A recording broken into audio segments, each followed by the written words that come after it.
অর্থাৎ আমার মায়ের হাতে একটা শক্তি আসলো, ফ্যামিলি কার্ড, তাই না? ধান ফলায়, ফসল ফলায়, এগুলো করে দেশ থেকে বাঁচায় রেখে আমাদেরকে খাওয়ায়, তাই না? কিন্তু সবচাইতে বঞ্চিত হয় কৃষক ভাই, দাম পায় না। মুসলমান ভাই বোনদেরকে আসসালামু আলাইকুম, হিন্দু ভাই বোনদের আলাদা।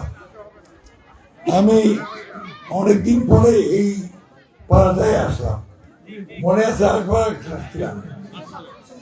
তো গত 15টা বছর আমি খুব মানে বলা যায় যে আপনার ঝামেলায় ছিলাম।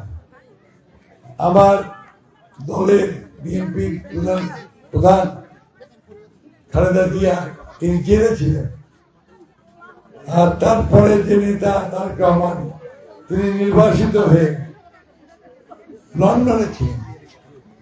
ফলে দলটার পুরা দায়িত্বটা আমার উপর এসে বসছিল। তো আমরা সারা দেশে এই দলকে ঠিক রাখার জন্য ঠাকুরকে কম আসতে পারছি। এই জন্য আপনারা আমাকে ক্ষমা করে দিবেন। প্রিয় বন্ধুরা, মা ও বোনেরা, আমরা রাজনীতি করি দেশের মানুষের কল্যাণের জন্য, ভালোর জন্য। যে এলাকাটা উন্নত না সেটাকে উন্নত করার জন্য, যেখানে রাস্তাঘাট নেই রাস্তাঘাট করার জন্য, স্কুল কলেজ নাই স্কুল কলেজ করার জন্য, হাসপাতাল করার জন্য, শান্তিতে থাকার জন্য, তাই না? সময়গুলোতে আমরা খুব শান্তিতে ছিলাম না, আমাদেরকে প্রায় জেলে যেতে হয়েছে। আমাদের এই ঠাকুরগাতেই আপনার 70টা মামলা হয়েছে, আমাদের পরে 7,000 আসামি ছিল। আল্লাহর অশেষ রহমতে এই 14-15 বছরের এই দুর্দিন কালো রাত পার হয়ে আমরা এখন একটা সুদিনের সামনে আসছি, একটা ভালো সম্ভাবনা দেখা যাচ্ছে, তাই না? যেমন আপনার ধানের ক্ষেতে ধানটা পাকার আগে যখন সবুজ হয়, পাকতে থাকে, তখন মনটা কৃষক ভাইদের খুব ভালো হয় না? একটু ভালো ফসল হবে এবার।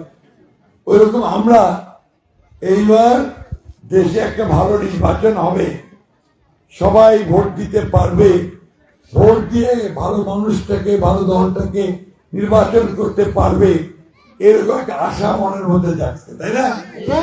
আমরা সবাই কিন্তু চান এবার আমরা ভোট দিব।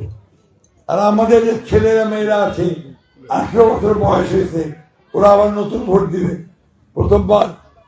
এর আগে অনেকে আছে ভোট দিতে পারে নাই, বয়স হয়েছিল কিন্তু ভোট দিতে পারে নাই, ভোটার হয়েছিল ভোট দিতে পারে নাই। ওই আগোটাই তো সব লেগেছে, ভোটটা আগোড়া হয়ে গেছে, তাই না? এইবার সুযোগ আসছে, আমরা ঠিক মতো ভোটটা দিতে পারবো। এই জন্যই বন্ধুগণ আপনাদের কাছে আমার অনুরোধ, যে আমার তো অনেক বয়স হয়েছে, দীর্ঘকাল আমি আপনাদের সঙ্গে কাজ করেছি। আমার বাবা এই এলাকায় আপনাদের সকলের কাছে পরিচিত, চকা মিয়া। উনি তো 28 বছর আগে মারা গেছেন, চলে গেছেন। তাও এলা লোকরা চকা মিয়া কথা জানে, ঠিক না? কেন? যে উনি ভালো কাজ করে গেছেন। আজকে ওনার ছেলে হিসাবে আমিও আপনাদের সামনে এসেছি। আপনারা আমাকে আঙুল দেখায় বলতে পারবেন না যে আপনি খারাপ কাজটা করছেন।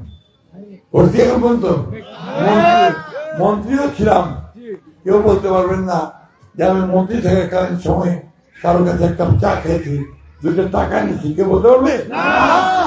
এটা আমি এই জন্য বললাম যে এটা আজকালকার দিনে আপনার একটা বেশ কম দেখা যায়, তাই না? যাই হোক ভাই, আমরা সামনে নির্বাচনে আমার দল বিএনপির পক্ষ থেকে আমি এখানে প্রার্থী, আপনাদের কাছে ভোট চাইতে আসছি। আমার মার্কা হচ্ছে ধানের শীষ, তাই না? গতকাল রংপুরে আমার তরুণ নেতা তারেক রহমান, শহীদ জিয়া, খালেদা জিয়ার ছেলে, শহীদ জিয়া আল্লাহর কাছে চলে গেছেন, খালেদা জিয়া আল্লাহর কাছে চলে গেছেন। কিন্তু দুইজনের কথাই এই দেশের মানুষ মনে রাখে। খালেদা জিয়ার জানাজা হয়েছে, আপনাদেরকে আমি জানি না, অনেকে গেছেন অনেকে জান নাই। যারা গেছেন তারা দেখছেন কল্পনা করা যায় না। লক্ষ লক্ষ মানুষ সব রাস্তায় ঘাটে মাঠে, এমনকি দালানের উপরে, রেল লাইনের উপরে দাঁড়া গেছে জানাজা পড়াতে। কেন? খালেদা জিয়া তারা সবাই মনে করছে মানুষটা ভালো ছিল, দেশের উপকার করছে, কল্যাণ করছে, আর নিজের নীতিটাকে ঠিক রাখছে, যে সে কোনো আপোষ করে নাই মানুষের ভোটের অধিকারের জন্য, মানুষের অধিকারের জন্য, তাই না? আজকে বন্ধুগণ, গতকাল আমাদের তারেক রহমান সাহেব তার ছেলে তিনি আসছিলেন। তিনি এসে আমাদের সামনে বলছেন যে আমাদের দল বিএনপি যদি নির্বাচিত হতে পারে তাহলে 10,000 টাকা পর্যন্ত কৃষি ঋণ যাদের আছে সুদ সহ মাফ করে দেবে। আরেকটা বলছেন, আরো আমার মায়েদের জন্য খুব ভালো খবর একটা, প্রায় সবাই তো এনজিওর কাছে টাকা ধার দেন, তাই না? এনজিওর কাছে টাকা ধার দেন না? বলছে এনজিওর যত টাকা আছে এটার দায়টা নিয়ে নিবে সরকার, আমাদের সরকার গঠন করতে পারি এবং আমার মায়েদের যে মৌকুফ করবে।